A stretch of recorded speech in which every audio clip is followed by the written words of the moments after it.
session, we had a quorum and exec, and so now we're back, and we're all ready to go, and we're gonna start with a pledge, and Brad will help. I pledge allegiance to the flag of the United States of America and to the republic for which it stands, one nation, under God, indivisible, with liberty and justice for all. Well, welcome everybody. We have been in the exec session after we opened the public session. Cheers. Low. But we've done the pledge, and now, well, we do have modifications. Yeah, if I could, we've got a supplemental personnel report dated today. I'd like to add that to the consent. And then I'd like to add one business item, which will go under school district business, and which will have to be 10.5. And that'll be advocacy letter to the governor in regards to BOCE's capital expenditures. Not to get too far inside baseball. No, we appreciate that, Brad, and we always appreciate the governor's swift responses to the letters that we sent in. Absolutely. And it really is, we appreciate our elected officials so much and their service. But I think we're good, Brad, right? With That's it, those two items. And I think Tricia is on board with the letter that's being generated, which is great. All right. And so public comment period, and A couple of names. Steve is on the Talk list about first from the Morocco. Morocco Club. All right, and also Mr. Knox. So we're handing out some information about the Morocco shop. This is our third year doing this. So we just wanted to highlight a couple of things while you're looking at the information. First of all, we last spring, we do our recruiting in the spring, and last year we made a concerted effort to bring in more students. So we actually went into all of the English 11 classrooms and gave presentations on the trip. And we doubled the number of applications. We had over 50 applications this year. The good news is we had over 50 applications. The bad news is we can only take 24. So unfortunately, we're now in a position where we have to say no thanks to people. We also made a concerted effort to recruit as diverse a group as we can, and we're pretty happy with the results. I think about half the students going on the trip this year are students of color. We also have 9 out of 24 students will be receiving some sort of financial assistance with the trip. So we really made an effort to reach a broad group of students, and I think we're having some success with that. We're also expanding the list of chaperones. So I think in total, we're up to about 8 different chaperones who have been involved, maybe 7 or 8. So our goal is to just keep bringing more and more people on board each year. Yeah, that's one of the issues that we've always realized, before we started this, was that sometimes these trips that happen, it's almost like the same people who are going on them. And so we really need to also diversify the staff as well, to have them bring it into their classroom and to try to, bring and share their memory and their story with the students. So this year we have Steve's going. I'm not going this year, but this year Steve is going. And then Matt Prokosha is going for the second time, so he's social studies. And then Carrie Brindisi is science, she's going. And we have Kyle Erickson, who is social studies, and she's going. And our estimated trip, we always try keeping it around $2,000 to $2,500. We put it as a $3,000 for a high end. But ultimately, in the past years, we've always been able to get it down to about $1,800. And that's remarkably the lowest trip that the school has ever put on. Usually they're like $4,500, and you go through the educational foundation tours that they do. So EFT, I believe their name's the short acronym is. We have our itinerary that's there. The itinerary hasn't really changed at all. It works for us. It's we're working with a colleague over there, and he is having he has like a travel agency on his side that he does, as well as like working for a business, so he's the person we've been working with for the past 2 years. And we also have a colleague of ours, who Steve first met Hanan, 2 years ago. Yeah. 2 years ago, and so she's the woman who we're working with this year in school. She coordinates the homestays Yeah. and the students on that end, who are students there. And the most, the really exciting thing is that over the years when we have gone there, we've done our workshops, we always have an interesting dynamic that we observe between males and females. And to have her be the one who's in charge this year and kind of take things over, and for her to like connect with other schools, for us to be able to meet these people and to have these workshops is pretty powerful for us to see that. Not only that, but we have 22 females going this year and only 2 males. And that, when we saw that, we were like, wait a second, we're like, is this right? We're like looking at, like, we're seeing everybody at the meetings. In fact, we have 2 of our ladies here with us tonight on the advisory council. But it was interesting seeing that. It's nice, super welcoming, and again, our goal is to have people be able to experience and see what a Muslim country is like, and what the Islam culture is, how that is in the home life, as well as just generally observing. So, any questions for us, or? I like your little comment upon arriving back at JFK. Oh. God wills it. It's very culturally. Steve now finds himself saying that quite often in our conversations, and it's like, yep. I translated it from context, Yeah. that's what you're gonna do. Yeah. How many students last year?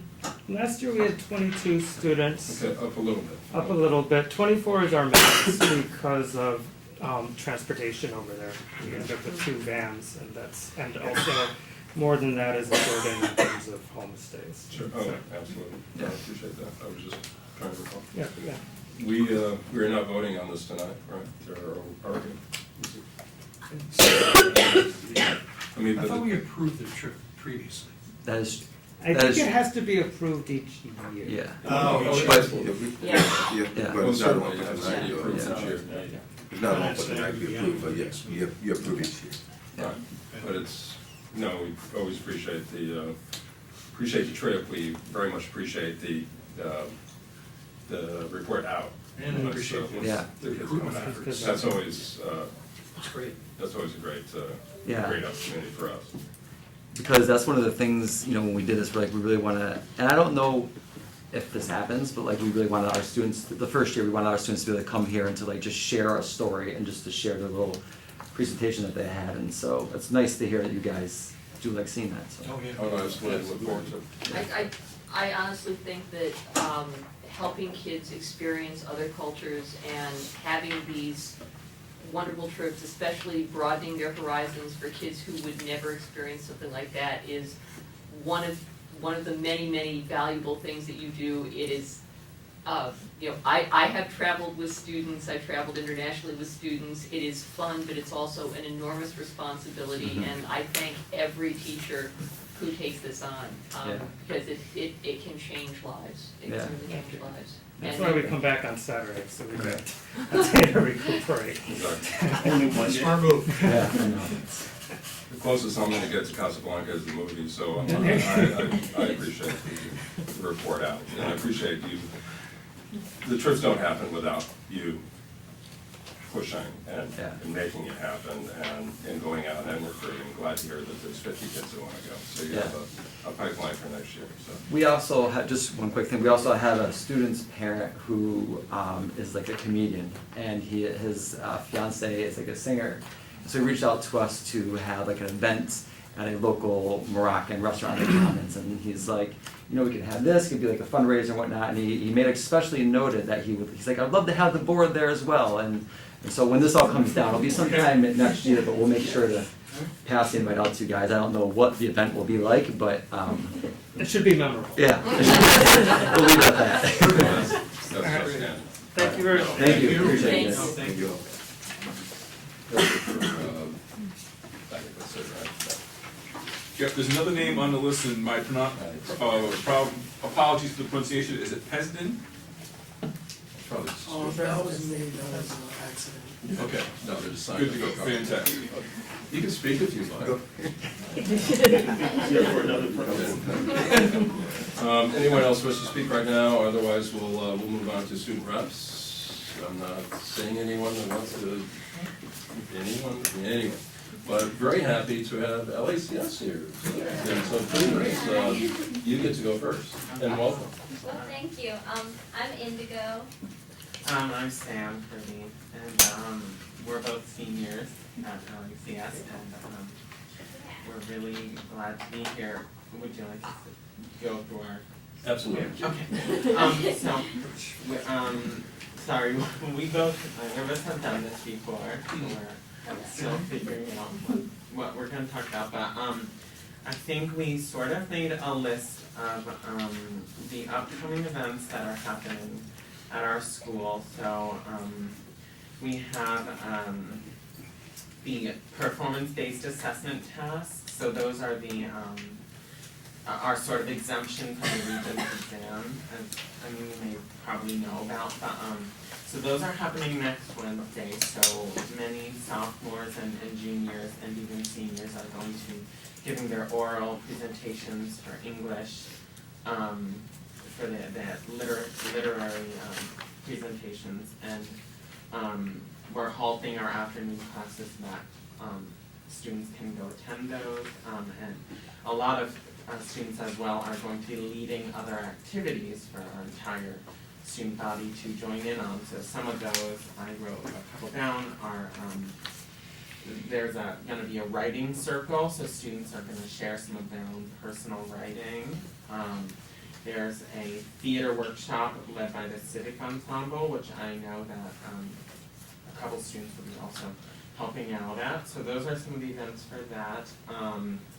And then next Friday is our annual solstice lunch. So with our family groups, so like our Like a homeroom, except like for homeroom extended basically, period of we'll time. be eating together. And, Yeah, so I am the chair of our agenda committee, which is basically, instead of taking a government class, we have something called ASMs, which are all school meetings. And we meet once a week on Wednesdays, so our meeting will be tomorrow. And people can propose something that they would like to change about the school. One of the ones that was really big last year was, instead of using the plastic cups for the water, we now use reusable cups, and students take turns, the class I'm a part of takes turns washing those cups and stuff like that. So we're not making as much a waste. So it would be a little bit harder for IHS because we're a lot smaller, but, so yeah, we bring things up, we have those big meetings. and tomorrow's is Oh, going yeah. to be a presentation by people from the Cayuga Nation, Cayuga, Haudenosaunee, Iroquois, Yeah. People who are going to come and give us a presentation because we live on Cayuga lands. Yeah. That'll be Yes. interesting, I think. So our school has a class called the community service class, and every year we work with the Akwesasne Freedom School. They're on the border of Canada, and they don't get any government funding, so we work with them, we help them out with some stuff, but we have a really good connection with them. And this year we decided that since we're so close to the Cayuga Nation, we would reach out to them. And so yeah, tomorrow the class that I am a part of this year, the community service class, is hosting them at our school, and they're gonna give a presentation. It's open to the public. It's 7th period. I don't know what time it is. It's not too. Yeah. But it's open to the public, and it's gonna be a really cool presentation. Yes. That's kind of Thank you. Thank you. Thank you. Welcome. And Jessica, hi. So for some upcoming events, the senior blacklight dance will be this Saturday. The band concert is taking place next Tuesday, 7:30, and the orchestra concert is actually taking place right now. And so the senior class has been running a clothing drive that has been going for the whole of December, and it ends tomorrow. And students have been encouraged to bring in new and gently used winter clothing to help those in need. So then there's also a couple other drives happening at the high school right now. So Link Crew is hosting its annual food drive, which is between all IHS clubs and departments. It ends next Wednesday, and the non-perishable food collected is combined with turkeys paid for by IHS staff donations, which are packed in Wegmans and then delivered to families by staff right before winter break. And then the remaining food is donated to local food banks. And then our Swiss Club, which is Strong Woman and Packing Society Club, is hosting its Feminine Care Drive, which began Monday and runs till next Friday. And then the student-directed 1X premiered in the IHS Black Box this past Friday and Saturday. In other exciting news, Ithaca High School officially has our own esports club, where students can play against other schools across the country for prizes. Players for games such as League of Legends, Overwatch, Fortnite, and more will be included as part of the IHS esports team. Also, IHS's 40 annual craft fairs this Friday from 9 a.m. to 3 p.m. in the Student Activities Building. It will feature handmade crafts, holiday items, food, clubs, and outside vendors. The IHS choir will also be performing during the event. That's it. Anything else? Good. Thanks, Selena. Aye. And any board responses right now as before we move on? I'll just mention that a number of colleges are now offering sports scholarships in gaming. And I'm hoping that if any of your gaming students do really well, that we could have a signing ceremony for that as well. Sure. Get with the times, right? It's unless you can run into somebody and knock them down, I'm not sure. That is what Fortnite is all about. It's just virtual, so somebody like me could do it. Yeah, but If I played those games, which I don't. Pat, there is nothing like, well, anyway. I'll never know. No, I know, but thank you, Pat. Anything else? I'm sorry, we're missing the orchestra. Tonight I did go to the chorus concert, and the band is next week. Yeah. Yep, I can recommend that. Any of the performances, open to the public, should enjoy those. Absolutely. I am a bit disappointed that we're scheduling on Tuesdays because that's when our meetings are. Typically they're Wednesdays, so our chorus got it right. But anyway, I will leave finance facilities at 25 after 7 and go on next Tuesday because I have to. I know people, so I have to go do that. Anything else? Are we good, Sean? Everybody? We are, how many are we? We're 6. We're 6. We do have a few that are traveling, but here we are 6 tonight. We do have a quorum. Anything that we do vote on, we'll still have to have 5 votes at least. So, Consent agenda is. thank you, Brad, for jumping in. Anything else, Joe? Set it up. Right, exactly. We're teeing it up. Right, exactly. That was my, that was the reason. Many pages, anything that we need to address?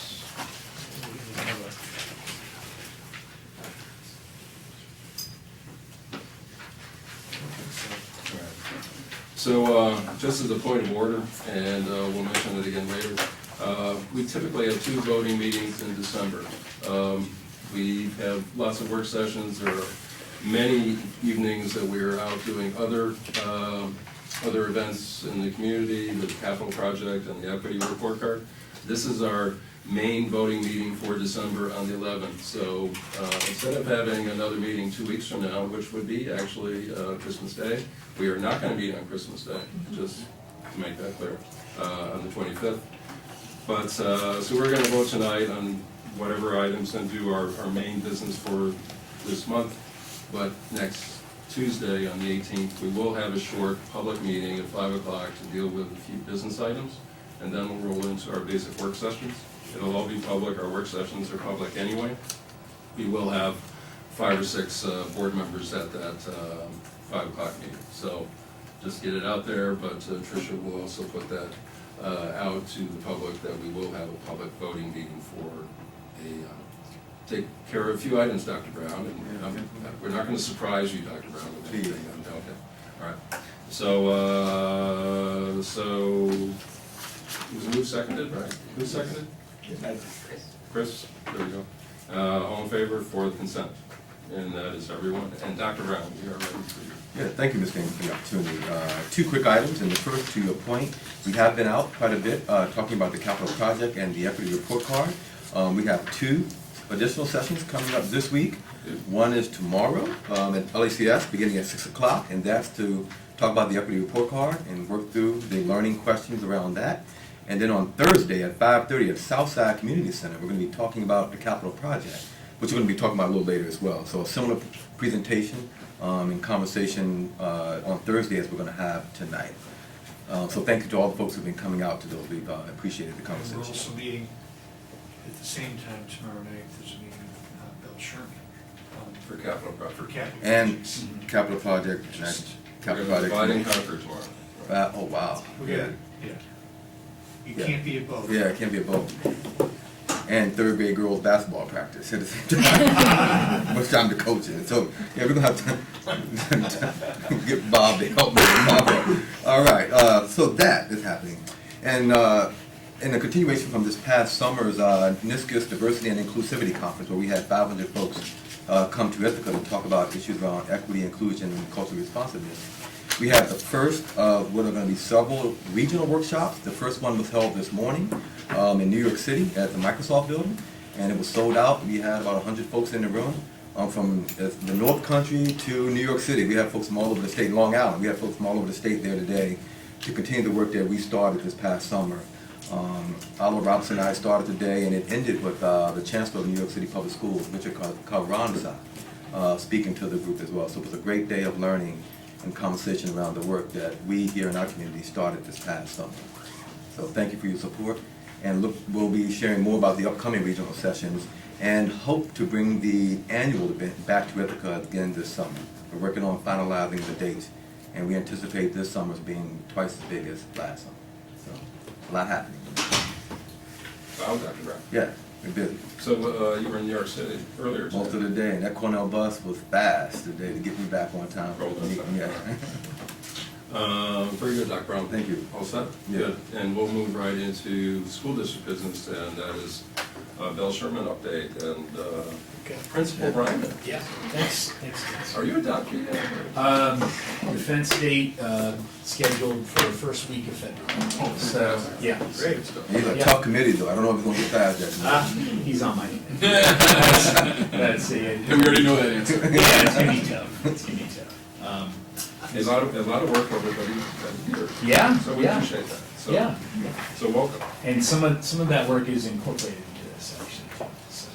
Because my dissertation was on peer observation, and does everyone have a handout too?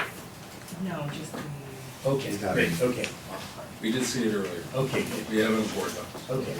Well, thanks for inviting me, and I want to highlight a few of our efforts that show the strength of our strong teacher leadership and the power of collaboration at Bell Sherman. This year, we started working over the summer with a team of teacher leaders and a teacher on special assignment to collaborate on the peer observation process and plan. And that is also my dissertation topic. The goals for this plan included building and nurturing trusting relationships, improving teaching, and building on a school-wide culture of sharing and of self-reflection. As a team, we built in a lot of choice for teachers in the peer observation process. That included them selecting a partner, identifying an instructional focus area, and whether they would go in as an observer, as a learner, or they would receive feedback from their peers. So participants at all participants at Bell Sherman they're currently going through a structured cycle that includes a pre-observation, an observation, and a post-observation. And then at the end of the cycle, as a staff, we'll engage in reflection and debriefing. And all this is incorporated into our faculty meeting structure as well. So next steps with this work may include making connections to other campuses. I have started talking to other principals to see if they're interested in working with us. That may want to participate in a pilot with us, sharing some of the anti-marginalization work that we're doing, as well as some other topics they might be interested in. We're also looking to see how we can integrate Shraki Holly's culturally responsive look-fors in our classroom visits. Teacher leaders at Bell Sherman are also sharing culturally responsive teaching practices through their anti-marginalization work with their case studies and project-based learning.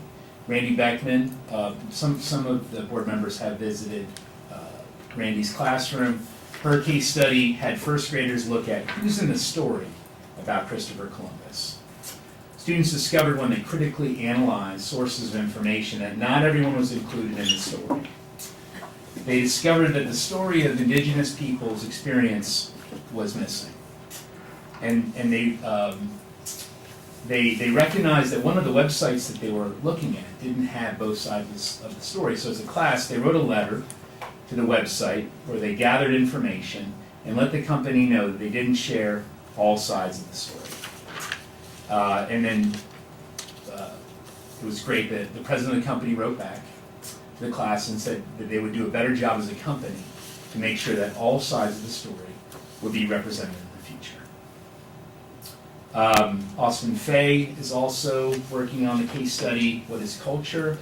She is incorporating Socratic seminar and emotional intelligence. And the next steps for Bell Sherman are to have all staff visit their classrooms through peer observation, and have them share their work in many different ways through faculty meetings and other opportunities.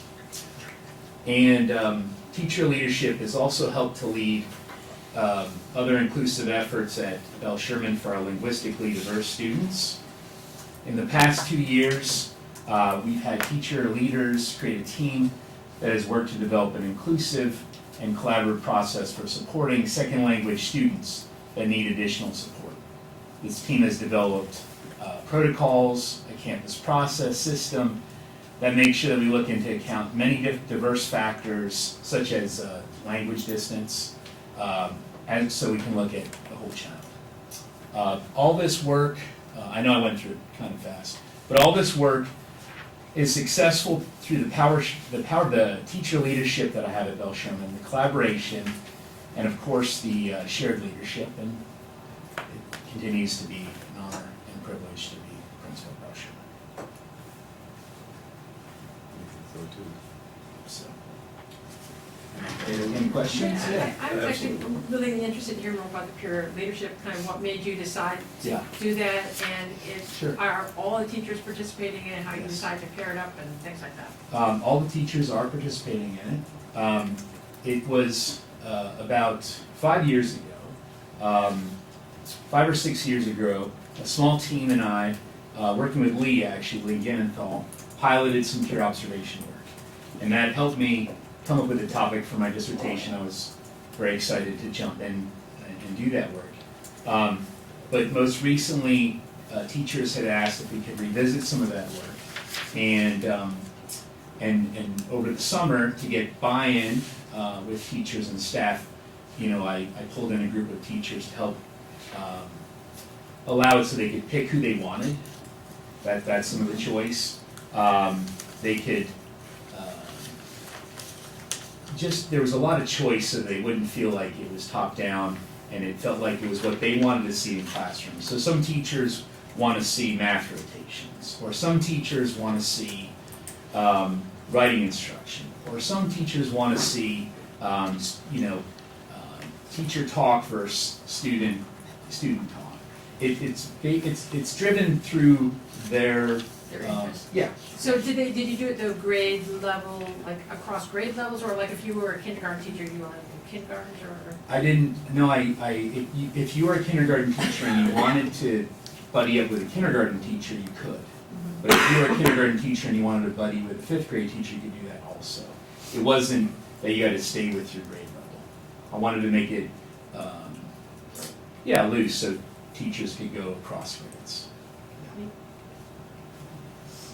Chris, go ahead. Yep. Who's in this story? Which grade level is that? 1st grade. 1st grade? Yeah. Very impressive. Because really, just to be honest, reading and understanding in a way that shows that one side of the story, someone's being left out, there's more to it. Almost revisionist history type of thinking. To teach that to 1st graders is really cool. And to have them grow asking those questions and understanding that it's something that, you know, Eldrid's not here and he would jump on this in a minute. Really, you know, talking about what we are doing and how we're moving things forward. I'm actually afraid of those first graders now. I would love to see that in action. Thank you. Thanks. Well, that was the curriculum committee that visited that class, and it was just a really delightful, impressive group of young people, very, very engaged, taking on learning, and it was inspiring to see them. So thank you for that opportunity. They had looked at flyers showing Columbus Day, and they looked at a lot of different media to kind of come to terms that there were missing parts to the story. And Randy was an expert in facilitating that work, yes. Yes. I'm curious about, I know there's some pretty significant anti-marginalization work taking place throughout our district and at many buildings. What has been one of the greatest lessons for you as a building leader in the anti-marginalization work that's taking place in your building? Just how powerful it can be, like Randy's lesson, when you can set up a lesson and show children that situations that aren't right, or in her case study, you know, many of the students pretty immediately knew that not the whole story was being portrayed, and they felt that that wasn't just. So, as a building principal, for me, seeing that happen, seeing that critical thinking happen with the first graders, and realizing that 6-year-olds can make those connections and see how it impacts their world was really, really powerful for me as a principal. Maybe a long time ago in my career, I might not have thought that 6-year-olds could make those kind of connections with the material, and then, be able to analyze that and understand. Yeah. Mm-hmm. Others?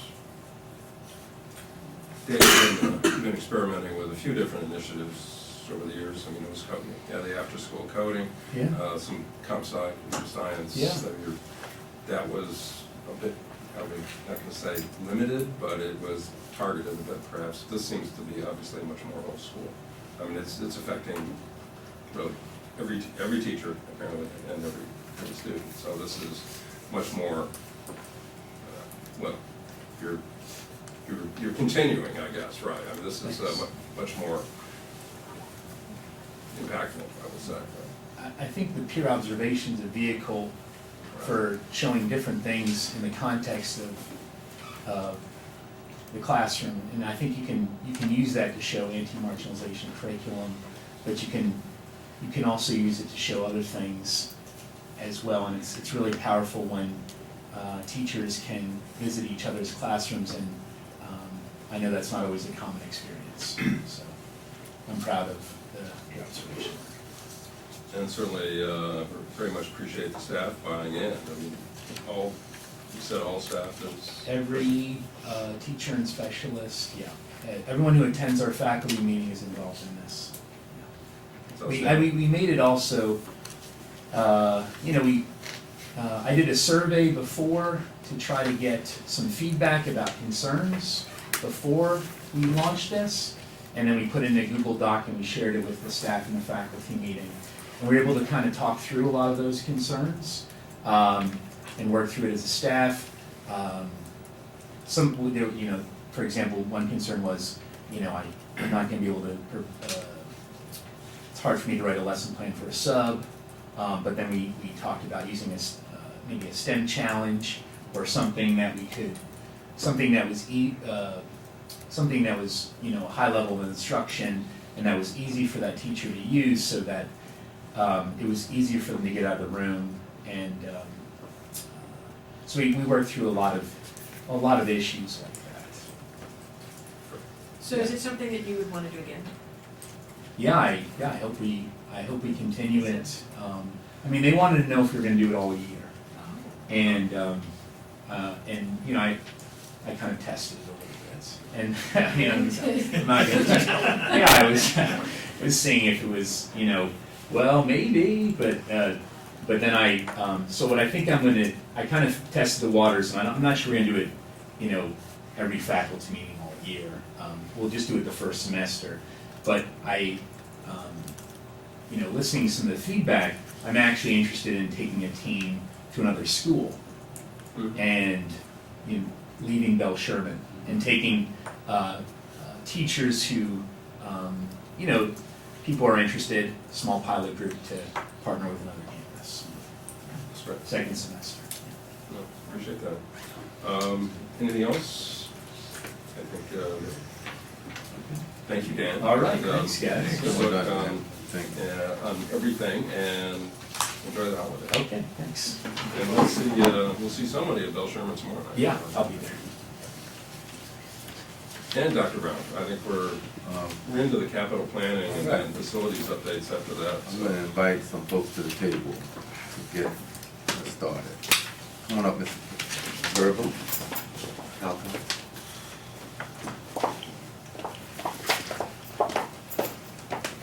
So as I shared, we're gonna share similar information that we've been sharing at some of the community meetings, but maybe go on a little bit longer tonight. We have Paul here tonight, and he's gonna speak after us as well. So tonight's Q&A, you know, just again putting out information about what we're hoping to put in front of our community this coming May. So this first slide, I don't know who, I'll frame it. And this is the framing we've been providing to the media. We've been providing to folks as we open up each one of these sessions. Can you make it Full screen. full screen? Who's, you got it there? Okay. No, I think it's right. All right. Let's go. There we go.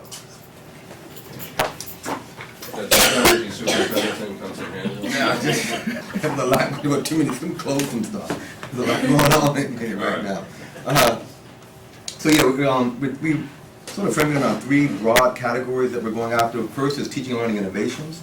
And in that category, we're having conversations with folks about our co-curricular spaces primarily. We're hoping to refinish our track at the high school and also replace the actual turf as a co-curricular space that needs some revamping.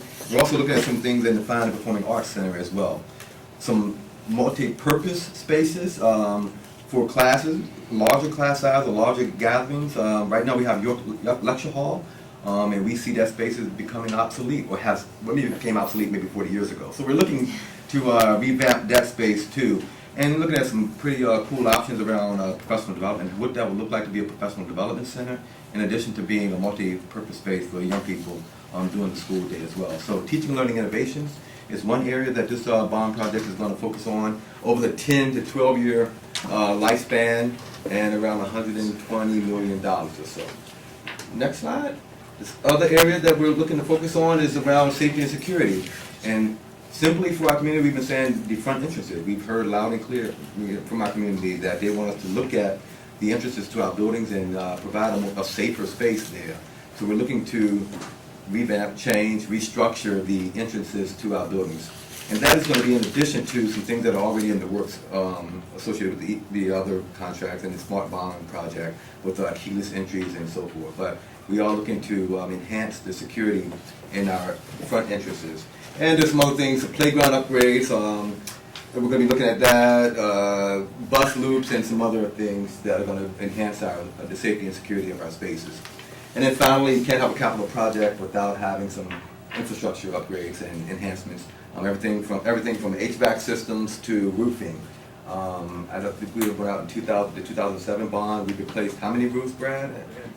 6, 8? 6. A lot. A lot of roofs. Some of those need to be touched up, some of those need to be replaced. So we're going to be talking about some issues that we are going to be hoping to address as part of this project as well. So those are the three broad categories, and the communications we're putting out are around those areas, and we've been fielding questions about what's going to be incorporated in that. Now we want to sort of break it down by phases and some things that we're looking to do soon in years 1 and 2, and then some things we're looking to do in years 3, 4, and 5, and then further out. So Amanda or Lily, you want to pick it up there. So this captures more in-depth slides that we've been showing to the community with a lot of detail. And essentially, our real goal for this is to ensure a transparent process through this whole implementation of the 2019 capital project plan. So that we can hold ourselves accountable to the process, others can hold ourselves accountable, and we can move forward in a very predictable manner. Ultimately, on May 21st, 2019, right, we'll be going to the Ithaca City School District community and ask them to vote on a tax-neutral capital project bond to address key renovations, repairs, and upgrades to all of our buildings. The capital project planning is obviously led by Dr. Brown and includes input from many board members, all board members, many administrators, key administrators like Paul Alexander, who is our Director of Facilities, staff and community members as well. And all the work is supported by our architectural firm, Tetra Tech, as well as the construction management firm, which is Campus Construction, as well as our municipal advisory firm, which is Fiscal Advisors. This sort of gives us an overview of and a review of sort of what we've already done. We've already accomplished our facilities evaluation and our educational planning phases. Those include things like identifying deficient conditions, proposing corrective action plans, prioritizing those plans, and identifying funding sources with building and department specific teams. And we are currently determining right now that developed project scope area in the September to January phase, which will be focused on determining which projects will happen when, as well as the budget for those projects along the way. And so the next slide sort of talks about the very most popular question we get when you think about scope, right? So what can we actually see in 2020? I'm going to liken this to some great basketball teams. So I went to Syracuse University. Our superintendent went to UVA. There's only one great team up there. Oh, man. We've got phase one. We're likening it to zone defense, right? We are taking a look across our entire district. And we are. You just lost Pat. We're gonna stick with it. You can do it, Pat. If I can do it, you can do it. By the way, that's the team when I was there. So you can see Paul Harris is right there. Great player. You talk about the Big East on the. That's back in the day. I did go to Syracuse a little while ago. So phase one for our school district is that first 3 to 5 years, and we're going to be taking a look across our school district, touching many of our buildings, almost all of our buildings, with the exception of our middle schools and LACS, which we'll have minimal contact with, right? They're going to be on the bench until we get into phase 2 and beyond, which is more akin to the pack line defense structure. That's more targeted, right? So we're following the ball, we're going to specific buildings, and we're tackling larger projects. So for example, our middle schools will have more large scale shifts. LACS obviously will also get much more attention, et cetera. And we'll be addressing a great deal of infrastructure issues, et cetera. All right? So now we can move beyond analogies, and we're going to talk about some specifics. In phase one, this is what phase one is really going to look like, that we're hoping will look like if the voters approve it in May. The synthetic turf stadium needs a replacement. So that carpet layer that you see right there. Safe, reliable playing surface. Yes. You need a That's safe. exactly what it is. That's right. That's right. And it's that top layer of the sport field, and it's nearing the end of its useful life. It has a shelf life. We've maintained it well, and it's nearing the end of that life. So we want to replace it with new material. And of course, we would have the same line striping, the logo for football, etc., soccer, and other sports. Right now, we're in the midst of, our folks are Tetra Tech, is in the midst of what's called a geotechnical evaluation to determine whether or not additional layers below that are set and can continue. So that's something that we would determine. The athletic track that you see around there currently, that's about 12 years old right now. So it was installed in 2006, and it currently appears to need a full depth replacement. And so that means that that would be the track surface that you see, which is different from the turf. We just need to do the top of the turf, but for the track replacement, we would need to do the track surface, the asphalt paving layer, and the gravel sub-base layer, right? And we would replace it with that same, likely replace it with that same 8-lane track, all right? And then the stadium bleachers, if you can go back, I'm sorry. And the stadium bleachers, we also know, are in need of some TLC as well. Right now, it seats about 4,300 spectators, but it has limited accessibility and safety, or there's limited accessibility and there's some safety concerns that are associated with it. So the proposal would be to actually decrease it to 2,500 seats, but we would include things like walkways and stairs and other details that would support safety and greater accessibility. Same with the existing press box. You can see that I think that was 1964. That's really old. It's pretty old. Yes, it is indeed. And so we're proposing that we would replace it with a modern press box up there. The lighting is great. We don't want to touch the lighting. It's new. Yes. So this picture is actually from. Yes, it's actually when that was just installed. So it's about 12 years old. Right, that photograph. So we have new lighting that we want to keep in its current state. Can we go to the next slide? Great, thanks. The baseball field, as many of you know, it has some issues.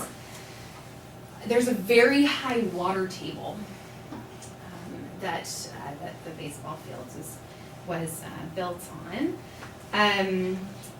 And that means that Tatascore Field stays really wet into late spring, and then it impacts its usability and its safety. So improvements that we're considering are improving drainage, right, to either regrade it, possibly rehabilitating the current turf that's there, the natural turf that's there, or replacing it. You may need to do that. And possibly adding an underground drainage system. And then the pool, or the natatorium itself, the larger space. Several areas of the deck tile that you can see in that photograph have been replaced over the years, and that's resulted, they've just continued to degrade, so we know we need to do some tiling there. And the pool drains as well, we know need some work on some of the existing tiles within the pool itself. And then the diving boards and blocks and the manually operated wooden bench system, as you can imagine with the amount of moisture, that tends to cause some issues. So we're recommending that those be repaired and replaced. And then our ceiling as well needs some repair and painting. All right. On to Amanda. So this is obviously a lot of the work that will be happening at Ithaca High School. The sports fields are sort of between Boynton and the high school. To be able to do some of the work outside, you also have to do some of the work inside to be able to get state aid completely on all of those projects. Another project outside that we'll be doing is courtyard security.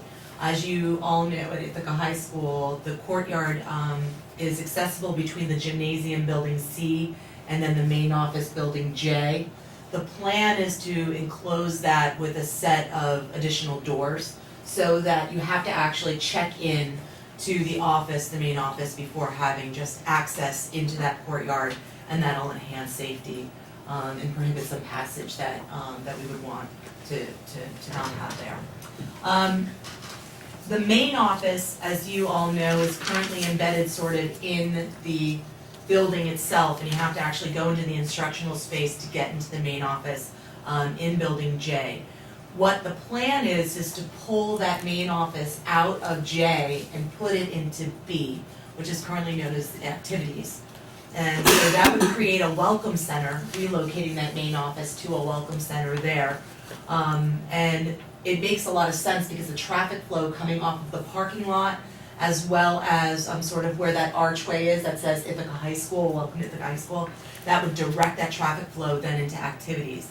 That will then create a large office suite, a welcome center, as well as a reception area and a meeting space for school and community functions. That creates then sort of the domino effect of sort of that existing main office, and so we've been discussing renovations around that in the area in J. And so that plan then would be to use that existing main office area and create more of a wellness suite, relocating essentially and consolidating guidance as well as nursing and psychologist offices to create a space in that area. And in then the remaining space where those would move from in J, we would create lab areas for both humanities and STEM. And so sort of that domino effect would create a better learning and actually better support for our students in our community as well. And then as already mentioned, one of the pretty exciting ones is the York Hall renovation, right? So York Hall, as many of you know, it evokes sort of a time of old when lecture halls in the basement were really nostalgic, I keep right? hearing old a lot. I don't mean to say Spent a lot of old. time in York. Nostalgia. Over time, perhaps that both that learning and teaching style in a 175 person lecture hall may not actually meet what we want to do today. It doesn't incorporate the thought of having adult learning spaces as well as learning spaces for students. The idea for York Hall and the proposal at the moment is to separate it into two separate spaces. The bottom level would maintain a space that is planned to utilize it as a tiered seating model in a lecture format still. However, we would raise that ground and allow for a configuration of conference tables and a meeting space on the lower level to be able to have sort of that tiered as well as ground floor space to be able to move together. The upper half would actually be extended out and created so that we would have a flexible level space with seating and furniture that can be reconfigured to support either study halls or professional development and multi-large group instruction kind of feel, and that would accommodate approximately 100 people up there.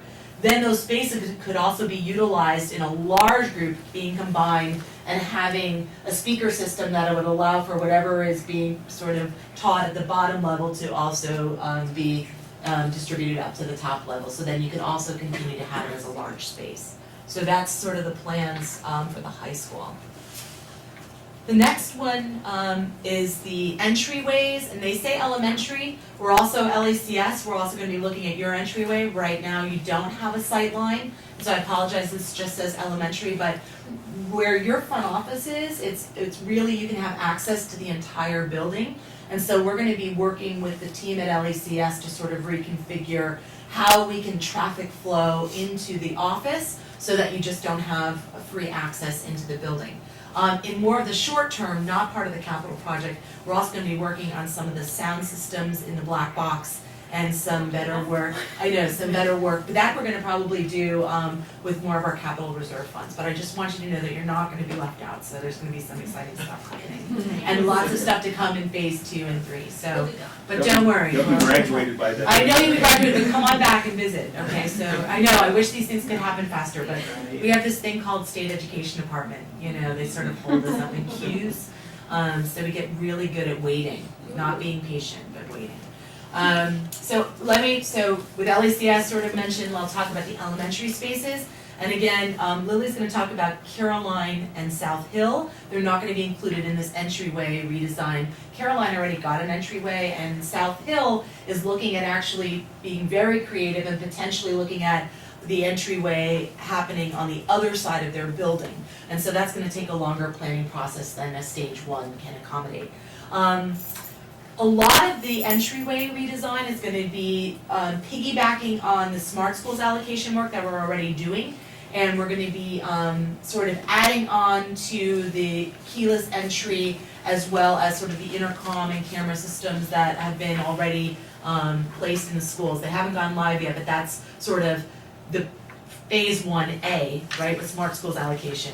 This one in the capital project is actually creating vestibules and entryways that look like what we did in Caroline, which is a very welcoming way to sort of create an ability to capture folks that are entering a building, have them with an actual real live greeter, and then enter into the building upon being allowed in from that greeter. So I'm gonna just go school by school pretty quickly. At Bell Sherman, we'll be creating a vestibule that is adjacent to the main office. And that will simply just create a connection to that main office with a greeter and sort of a window in that existing vestibule that sort of is there already. The bigger work is gonna be at the Bell Sherman Annex. As many of you know, you just sort of walk in and it's sort of free flow traffic into the building. We will be creating a vestibule there, currently where the entry corridor is, and then after that, an inner vestibule, which will be adjacent to that entry corridor, and that'll have a greeter desk in it that will then allow you to go into the building further. Another one that's gonna create a little more construction work is at Beverly J. Martin. At Beverly J. Martin, as you know, when you enter the building, you can go in many directions, and only if Mr. Larry is lucky and he is looking up and he can see you.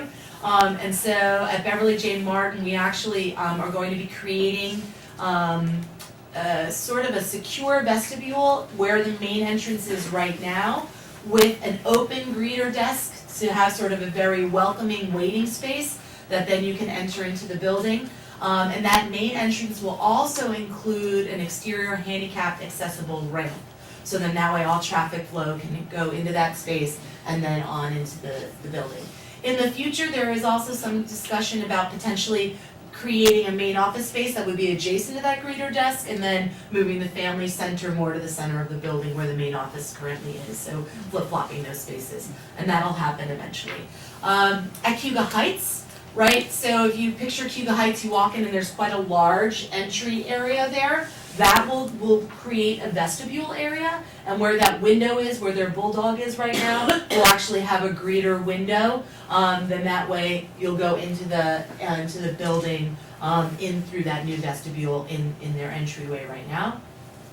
At Enfield, right, you walk in and they sort of have already a setup where the main entryway and the main office is sort of has that window that sort of greets you. We'll capture sort of that, you know, the entryway into a vestibule. We're just gonna create a set of doors before you get to the gym that sort of gets you there to that greeter window, and then you'll be entered into the building from that. So that should be a pretty simple construction project.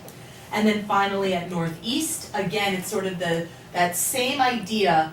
If you enter into Northeast, they have sort of that family meeting center. It's like a couch there. The gym is off to the left, the main office is to the right. Essentially, we'll be creating a vestibule as well after you do enter the main entryway now. There will be a vestibule created, and there will be a window, greeter window created in the main office that sort of opens into that vestibule area. And the Northeast, the cafeteria is to the left? Yeah. Oh, I'm sorry, the cafeteria is to the left, the gym is over to the right. You're correct. There was young people saying that's not what Northeast is. No, thank you all, thank you. Yeah, sorry. Cafeteria left, gym to the right. But in the so- old days, that was the original gym, I think. Yes, Right, right, yes. It's sort of the cafetorium, really, because it's sort of the auditorium and cafeteria at the exactly. same time. So if we really want to be exact, right? The gym tours, yeah. Yes, so those are the entryways that we have. Oh, at Fall Creek as well, there's one more. Thank you. We'll be replacing only the glass. Fall Creek did not really have an interest of creating an additional vestibule. They have sort of one already, but there's a lot of glass if you think about Fall Creek, sort of where they are there and then sort of into the principal's office. The nurse's suite has glass. So we'll be replacing the existing glass with impact resistant glass. So you really actually won't have any change from the looks of it, but from the quality of that glass, that will be an improvement. Entryways for Boynton and DeWitt, said in the next. So that would be, yeah, so this was, what we're going through right now is sort of that phase one, right? Yeah. And so that will be, those are larger projects because there's still discussion about what that might look like. Is it just a simple vestibule or is it a relocation of those entryways? And so that's why we're sort of, we have to phase this properly so that the funding and the construction timing all work well. So some of these elementary entryways were a little bit easier in terms of the design and the constructability of them, and that's why they're going in phase one. And for some of the elementary buildings, that's not the only work that will be done. Agreed, this Right. is just phase one. Just an entryway, but eventually there may be more work done in field in the middle of the building, or obviously BJM, et cetera, Absolutely. and certainly at Point and DeWitt, eventually doing the entryways, but there's some interior spaces that need to be dealt with as well. Right. Point and DeWitt, and certainly LACS had fairly massive renovations, floor to ceiling for Point and DeWitt, but there's still items that were not addressed, because of budget issues, and you can only can't fix everything all at once, so. That's right. So that's part of the stage. That's right. Right. Again, these slides really represent that question of what might we see in 2020, right? So we're still, in the design and planning phases for things that will happen 2022, 2024, and moving forward. So that's an ongoing process as technologies change and, design changes. So we have, I think, one more slide in terms of what we will be seeing in 2020. Caroline and South Hill will not be left out as our elementary schools. Caroline currently has a septic system that is also nearing the end of its useful life. It has recently undergone some repair that has extended said life in order to remain operational, and the proposal would be to replace the current septic system in basically the same location it is right now. In terms of South Hill, the roof throughout the building, the membrane itself is recently out of warranty. And there's some leaking that's occurring. We've had our maintenance folks doing repairs, and so we certainly have short-term solutions, and so we're fine there. But replacement of the roofing membrane across the entirety of the building is necessary, so that's part of what we're proposing as part of the capital project. There's one more that's not on any of these slides, but is also very important, and that's transportation. We are currently parking our buses on a sloping gravel lot, which provides a number of challenges, as I'm sure you can imagine, with the size of our buses. It's a challenge in terms of maintenance and plowing and rainwater management. So the proposal would be to pave the spaces under which our buses drive and where they are parked to improve safety, efficiency, storage conditions, and just general ease of operations. How many buses do we have? About 78 groups. Yeah, we have over 100, I think, in terms of both large and small, and then we have the full fleet. We have some minivans and some district vehicles. then we have Paul's fleet, in terms of all the facilities and grounds and maintainers. So, you know, we have upwards of, probably I'd say we have 130 vehicles. It's about now. $15 million in rolling stock. Right. That we replace a piece, a portion of every year. I love Brad's term, they just call me rolling stock. Well, capital that doesn't go for something that's stuck in the ground, it's a cost, and we do capitalize that. But it's, you're talking about, again, phase one and paving, but with 150 vehicles, we haven't done a lot in the transportation facility itself, so I assume we may address a little bit of that, or? And the phase two. Right, I mean, we're again talking in the future as well. Correct. Right. Yes. Yes, you can say that their facility is a bit outdated. As well as their, our garages, we have 4 bays to maintain, inspect, right, keep on the road all of the vehicles that we have. And so, that facility itself has to be looked at, because it's outdated, for sure. Right, just so folks know that we're aware, but yes, again, we're phasing things, we in have to do this. In 2007, there came a limit, and we couldn't have too much in transportation in 2007 through 2018, I guess, right? That's So right. we are right now. That's right. So, yeah. Right. Which is, a good point, Rob, because this, I always apologize because I have to put a budget slide in of some sort, or No, I was in all this segueing, presentation. Thank you, Rob. segueing for you. So, obviously, when you do a large capital project, and it's gonna be 120 million over 10 to 12 years, people wanna know what is the impact on my taxes. And so essentially, this slide shows that the district is able to put forward a tax-neutral capital project as a result of sort of replacing the new debt with the old debt with new debt, as it's being paid off. And these payments will also be timed up with the receipt of building aid from the state. Excuse me. This keeps our tax cap calculation consistent and ensures that the capital project does not have to increase local property taxes. We will, make sure you get a little bit of water. Behind it. Not good to start talking at the $120 million. I've been dealing with cold Just for saying. 2 weeks. Let's be clear what we're saying. Go ahead, Brad. I like the term budget neutral. Let's be clear to the taxpayers, we're not telling you this isn't going to cost you anything. No. What we're saying is we're trying to keep it costing you what it currently costs. Hence the term neutral. To try and keep debt at roughly 7% of our budget across time, so that you don't see spikes in either direction.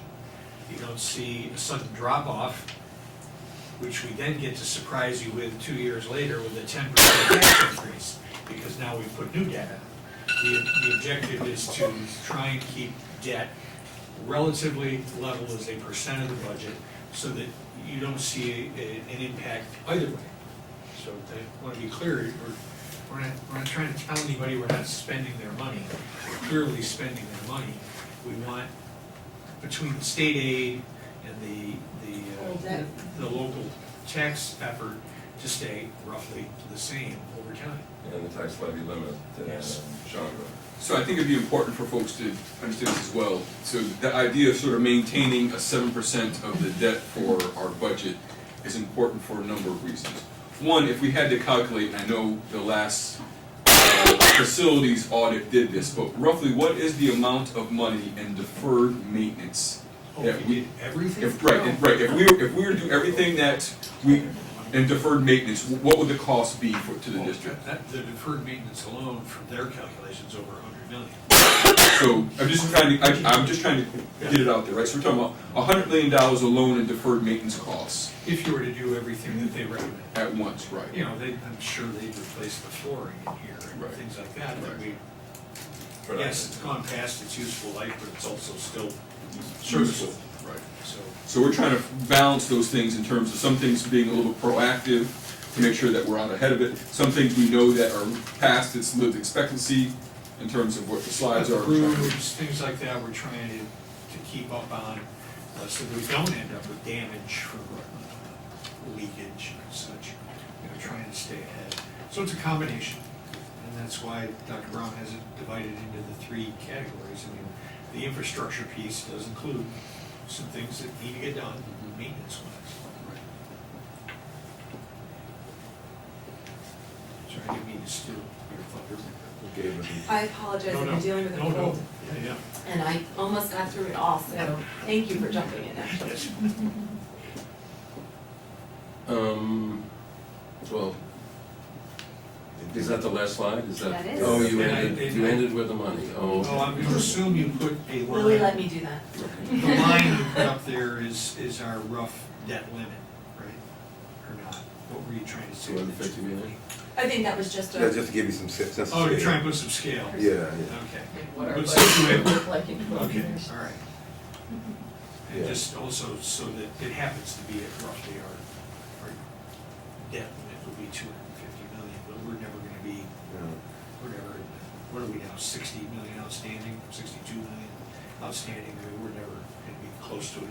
We do this over 10 years, remember, we're paying off $6-7 million of debt a year right now, so the total outstanding debt at any given moment is unlikely to get past 100.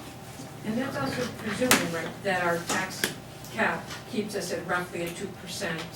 Yes. Increase. She's just- this budget, the budget that's shown here, in terms of the total columns, that aligns with the information that I shared with you when we did the long-range capital plan, or fiscal planning. And so this is assuming that we stay within the cap, right? So this is the budget growth over the course of time, aligned with that information that I shared with you during that presentation as well. So those, well, right, and we're seeing the ever increasing representation of dollars going from 8.7 million to 14 million. But of course, I would have to think, when we look at that budget pie, 93% of what we spend in this district is for other stuff. It's not for paying back on the addition at LACS, the second gym at Ithaca High, the total renovations that are going into it. That's all part of that capital expenditure. But 7% of the budget, well, it's not outrageous. And it's where we are, and whether it's the right number or not, given the tax cap and the impacts that debt being an exclusion means that, what I was saying, with debt being an exclusion, if we allow debt service to drop, that's fine. Let's pay Tax- everything off Let's pay everything off, before fine. we can fix. put in Before we a new fix bond, anything, right, that's right. fine, taxes go down, but then we go ahead and spend 80 million in one year and 80 million in the next year to catch up. I'd then be going to the taxpayers and saying, oh, this is a 12% tax increase, and it's within the cap. And we don't wanna get to that point, we don't wanna have to play that. And you'll see school districts all over the state have come to the same conclusion that we have, that you wanna try and keep your debt as level as you can manage it, so that you don't have an impact on the taxpayers that's adverse in one year, where you make a big jump. Everybody's phasing projects, trying to keep it level. Moravia just passed one, I thought. What's that? Moravia just passed. Same thing, I think they had like an 8-year or 10-year plan. Yeah, exactly. I saw that in the news last week or so. Yeah, same idea. Different scope, but same. Oh, yeah, different scale than yours, but everything is square feet of buildings. Anything else? Amanda doesn't have to, you don't have to talk anymore for a minute? Are we gonna make a Oh, vote? I'm sorry. Is Paul gonna speak? Yeah, Paul's coming up next. Okay, Paul. I would just comment that I may not have gotten the basketball metaphor, but I am so glad it is a metaphor, because I was looking at this afternoon and I honestly thought, oh God, they want to build a Division I basketball stadium. This is fun. It says Virginia. We look like surgery players, right? Well, I thought it was like one of these. Because I don't go to facilities. And I wouldn't put it past some of you guys. Slide it in there. Good job, yeah. At least a little more orange, Dr. Brown. You have a little cavalier. It's under Is it there. orange? It's always.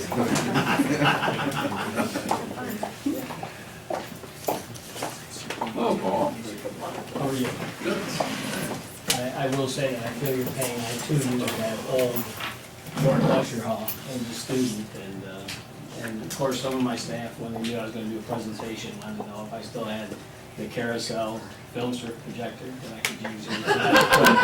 But, we opted out for Google Slides instead. I was always very happy to sit in a room with 125 other kids, and I knew I was never gonna have to talk and feel anything, and I'd sit there for a little while and then go on to something else. Yeah. I didn't like to talk in class, so. It was a different world. Yeah. I do want to thank everyone for the opportunity to speak tonight, because it's a rare thing for me to come and share positive initiatives that our department is doing. And I say that only because usually I'm here, and thankfully not tonight, to talk about flooding. Yes. Anyway, not yet. And anyway, so I do appreciate the opportunity.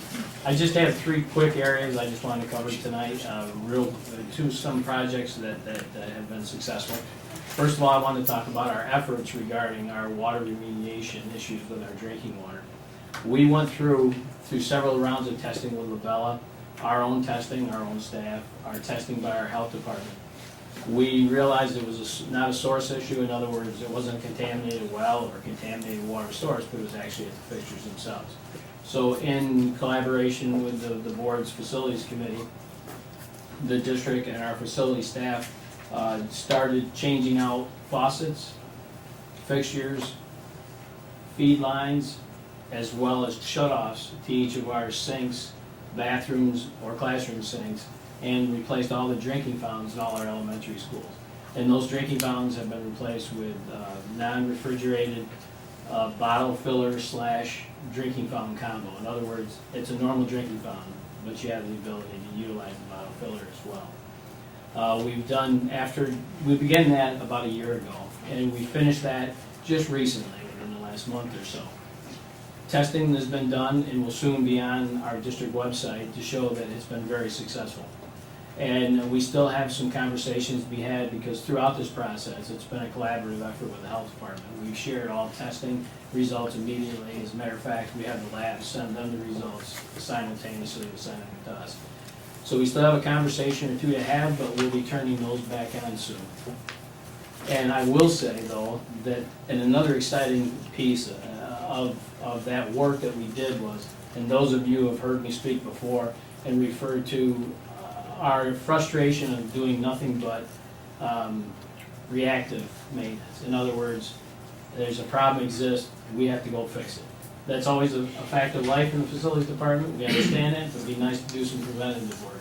This actually afforded us the opportunity to go through and do preventative work, in the sense that now we've standardized all our drinking fountains in the district, we've standardized all our faucets, all our fixtures, and we have the capability to repair them in a much more cheaper, less cost involved, but also time effective as well. And speaking of time effective, the second positive initiative that we've undertaken is our change over to master library for our work order system. Our previous work order system was a good one. It functioned well for us, but the problem being, as I learned more about the technology of work order systems, and through some work with my colleagues in the same position that I held, it wasn't flexible. We didn't have an opportunity to track and make it an effective system. In other words, track employee work or track what work needs to be done district-wide, what's been completed and what's not.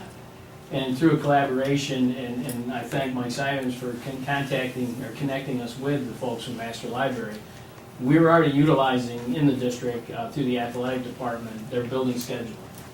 But because of that connection, they shared with us that they can incorporate our work order system along with that schedule.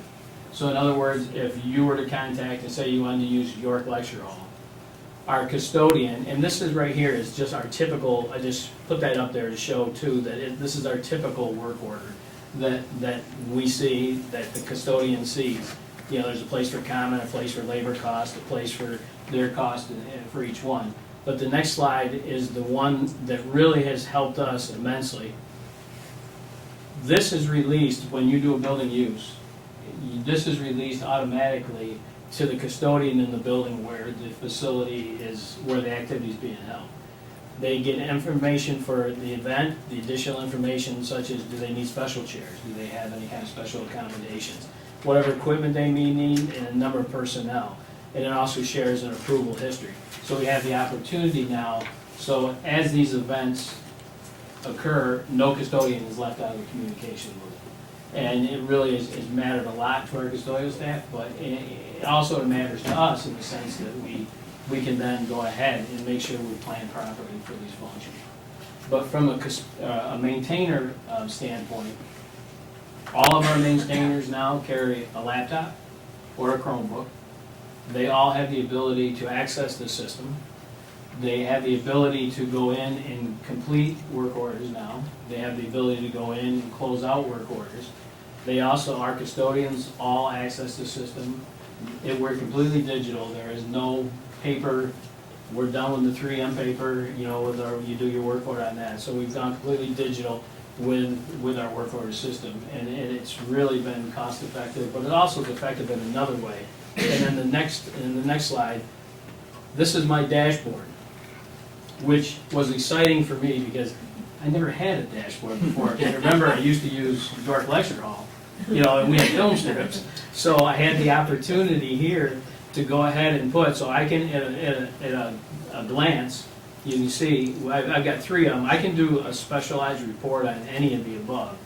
But work order reports by status, and you'll see the majority of work orders by purpose are the events actually that take place. And those are included in the system because of the custodians being assigned to work orders. But below, we can identify the work orders by problem. For instance, if it's plumbing, heating, do we have a trend? Can we see that some of our buildings, something is failing? And maybe Caroline, we see the septic system is having a problem because we have repeated work orders in there. And then the last one here on the side is work orders by completed. In other words, what I can do is what we can do is not only myself as the director of facilities, but our individual maintainers can kind of police themselves. They can go through and see, because oftentimes in the fast-paced world of facilities, they don't close out work orders. And if you do not close out workers, it appears that we have many, many open which have been completed. So we're getting much better at going back and completing those, and this will help because it shows how many have been completed by each one and how many are active. So this is really, it's really helped us, I believe, to become more effective. And the last slide is something that has not been developed. This is brand new, and that's the other thing about Master Library that I really like, is they respond to our questions and our concerns about how we can improve the system. And this will be going to effect in the next few weeks, where I can add this to my dashboard, where I can identify with a line graph or a bar graph any kind of report that I want. And so for me, being able to play with that system and kind of manipulate it to make us more effective has been a huge, huge bonus to our department. So that's it for the work order system, but at the same time, during the planning for our capital project, we still have projects that we need to work on ourselves and continue to do so. And a project that we undertook for the first time at this scale was last summer. We went into Beverly J. Martin. The building was shut down to summer school, and we painted every room in the 3-story building. Plus, we did other repairs, and I just have a few quick photos I just want to share with you really quickly to show you some of the issues over time. You know, the building has been, and also it's been difficult for us to do any kind of long-term work in there because of the building being closed over the summer months. So we had this opportunity, we took full advantage of it. We did wall repair. There was this hole here, just a section of block that was missing either from a previous project or whatever it might be. But the next slide will show you we were able to restore it utilizing block that already existed in the building from the basement, so to speak, that was stored, believe it or not, since 1932. So we were able to find that and make it look like new again. And the next slide is here. Now this to me was the epitome of a repair job by someone. I can't take credit for it.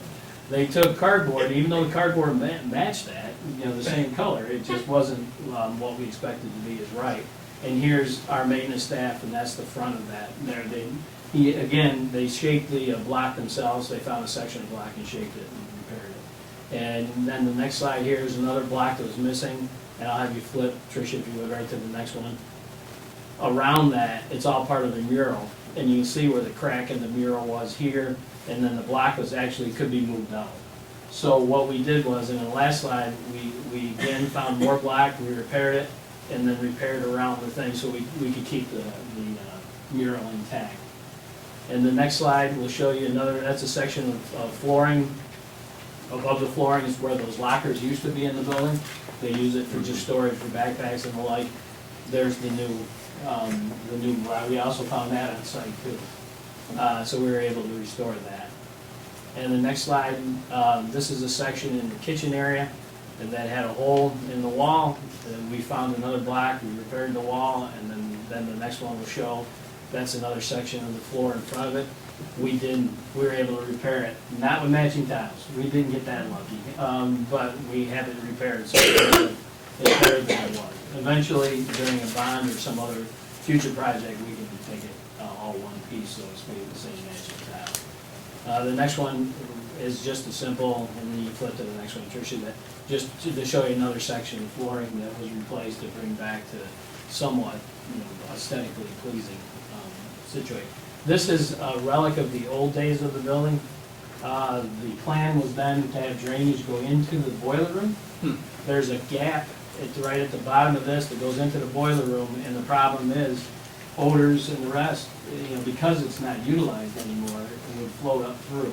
And what we did was, and the next one is just another picture of it, our staff came in, and then the next slide will show we restored it fully. We covered up the grade after speaking with our architects and engineers, and we've restored it to a somewhat safe and much better condition than it was originally.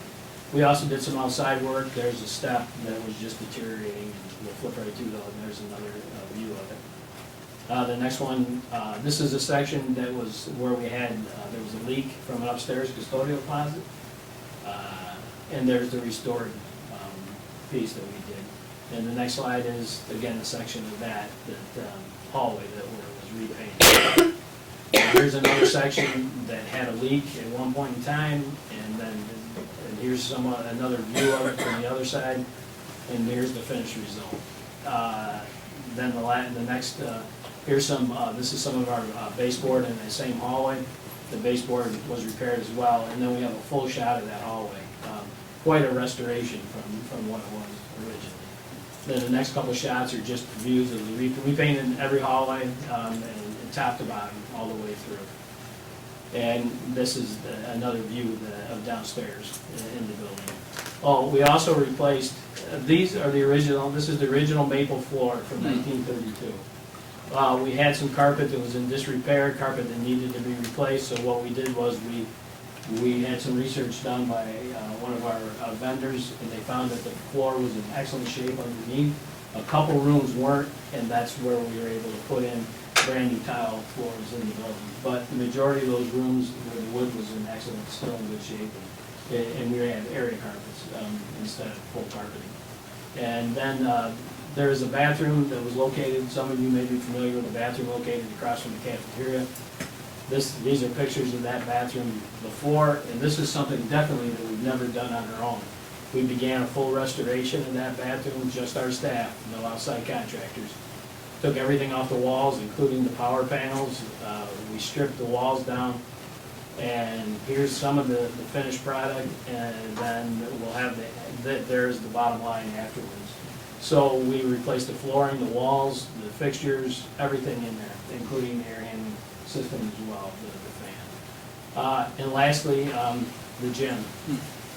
You can see the old wooden backboards were still in the gym. There was some old light fixtures that are hanging there. And then the next slide, here's a partial, we showed how the ceiling was. It was a rather dark, dingy gym. And here's after the gym was completed, with the new basketball backboards put up on either end, on the east-west ends. The backboards on the sides were repainted, there's a good shot. And those screens behind, there's actually metal screens on there that were in a pretty poor state, but we refinished as well and put the screens back. Here's a view, if you look here at the bottom, there are old wooden doors that we refinished, but we also put in on the bottom of the doors metal kick plates. It is a gym, so we did that as well. And then this is a shot of the north wall of the gym, much brighter than it used to be. And then the last shot was a nice shot from across the gym to show how bright it is now. So I do want to say, in wrapping up, that it not only was it a plus for us, but it was a positive in many other ways. This was all done by a true collaborative effort with not just my, the staff, just our staff, our facility staff, but it was also the community was involved as well. Because we initiated the help of teachers. We had teachers on our paint crew. We had paraprofessionals on our paint crew. We had food service people on our paint crew, as well as students from the YES program and students from the Tompkins County workforce. So it was a true collaboration, and it's something that we in the facility department are pretty proud of, and we look forward to moving on to another elementary school and doing the same next year. Beverly J. Martin has housed the summer school for quite a while, right? Yes. I mean, so that was the key. That was the Just to move challenge, that that's out been the for challenge, summer. yeah. Right, Yeah. but it's typically, it has been there for quite a while. Yes. It's great, Paul. Well, I appreciate you didn't just paint, you did a lot of other Yes, work. I mean, yeah. when we launched into this, the idea was to paint. The paint, yeah. Paint, but it clearly did much more, and that's great. Other questions for Paul? Just a comment, that looks fantastic. Thank you. Some I'll of show the Great old work. buildings, and the idea that they still had original tile down in the basement that Yeah. you could put in the Well, walls, that's priceless. We're Priceless. famous in the facilities arena to throw away nothing. And this time it paid off. Yeah, that was great. All right, thank you. Well, before you go, Paul, you have lots of folks in the room and watching, and you started out with water. And so can you give me a quick update on how, when I go into Boynton, I'm not gonna go tonight, but to go play basketball or something, how much longer am I going to see water bottles with certified water? Well, I did not mention, in which I should have, the Boynton, DeWitt, the high school, and LACS are next on the list to go through. We have not made those changes yet.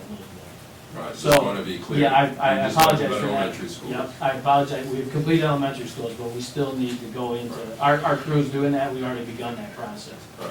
So, yeah, it'll be. So for a lot of folks, that- you're still gonna have bottled water? Yes. Certified bottled water? We've gotten rid of none of the certified bottled water yet. Right. So that's still available, will remain available Right. until we officially go back. All right, good. So- Thanks, Paul. I All just right. wanted to be there. Yep. Thank you. You're welcome. Thanks, Paul. Outstanding. A few more items. Just, we're gonna exchange the Ithaca City School District with the city of Ithaca. I'll move the Go ahead. resolution from exchange with the city of Ithaca as presented. Second? Second by Pat, there's This a lot has of to whereas. do, yeah, this has to do with, Chestnut Street up near LACS. They wanted to take a little piece of land. We of course can't give things away. And they weren't willing to buy anything, so, So we're finally getting a resolution here. so what This we has been just, a long time. what long and short is, what we discovered, that closed section of Lynn Street behind Fall Creek, while we've been using it like it was ours, it was never officially transferred. So it's now being transferred to us in exchange for the land up at Chestnut, so that it's an equal swap for the two municipalities involved. Will the city actually change that intersection now? Or? It's just like a sidewalk on Aurora Street or some of the other things. Yes, someday. That's what we were told. Yep, that's what we were told.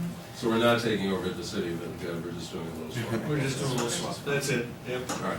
You don't want that. So move seconded, you can see it, so we've been, talking about this for 3 years, according to Chris, and it seems longer than that. All in favor? That's everyone for that? Piece of business that was added, I'll move the president of the board be authorized to send the letter to Dr. Cuomo that has been passed out here. Second. Yeah, I'll second it. Second by Ann. Yeah. I'll speak to it. This has to do with the capital expenditures related to BOCES not being an exclusion from the tax cap as our other capital expenditures, therefore limiting our ability to participate in our BOCES expanding, well, all BOCES, not expanding, just maintaining their property. Everybody's caught in this right now statewide. BOCES are suffering because of it. Almost all projects are on hold, I think, for BOCES statewide.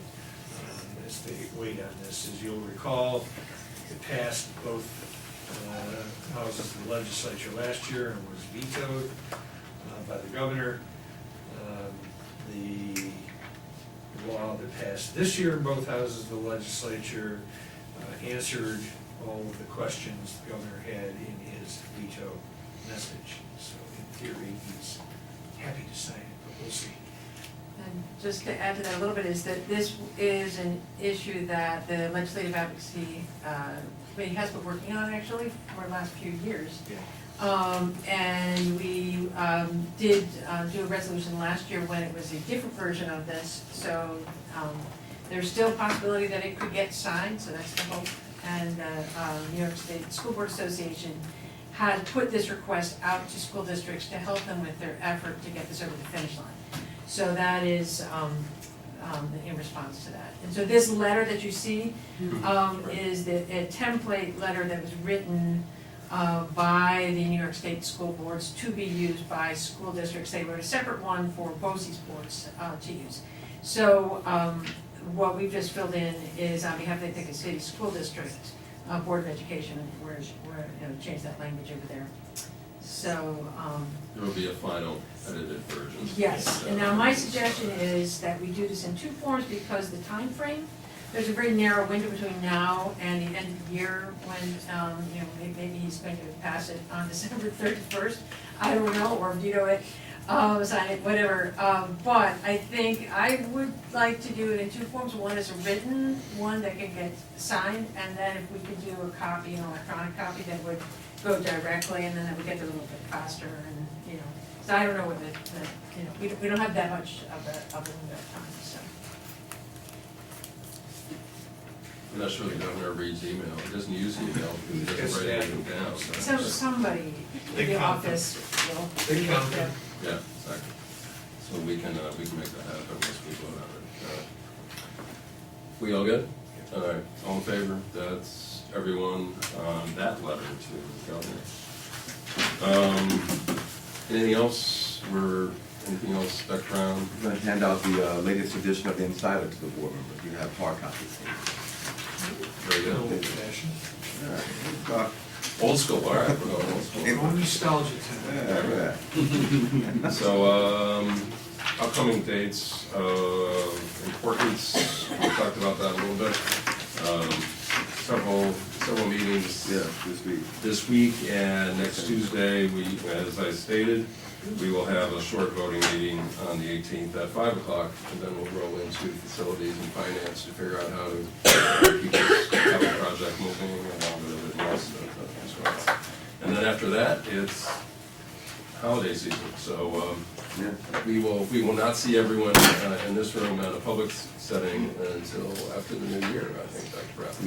But we will all be out and about at various meetings in an elementary school or south side near you, I think, so or this week. Anything next week, public, other than on Tuesday? No. Right, there's no community outreach next week, right? So. Are we good? We're good. Without objection, we are adjourned. Great.